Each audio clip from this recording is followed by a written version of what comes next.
ગૌરવ થાય જ્યારે હાલારની દીકરી ન માત્ર જામનગર દ્વારકાનું પણ સમગ્ર દેશનું નામ વિશ્વ સ્તરે પોતાના શ્રેષ્ઠ પ્રતિનિધિત્વથી રોશન કરે.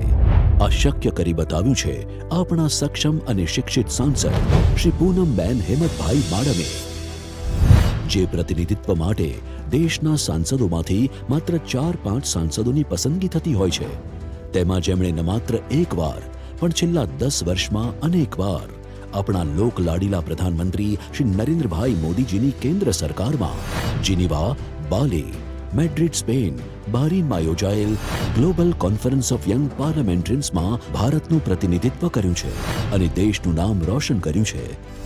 જ્યારે પ્રતિનિધિ શિક્ષિત હોય ત્યારે તે નાગરિકોના પ્રશ્નોને સક્ષમતાપૂર્વક સંસદમાં રજૂ કરી શકે છે અને તેનું નિરાકરણ લાવી શકે છે, જે સાબિત કર્યું હાલારની આ દીકરીએ.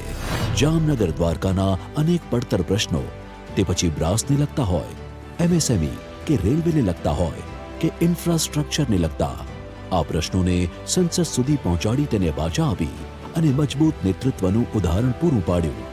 હાલારની ખમીરવંતી ધરાને આવું જ નેતૃત્વ શોભે. માટે જ હાલારનો છે એક જ હુંકાર, પૂનમબેન માડમ ફરી એકવાર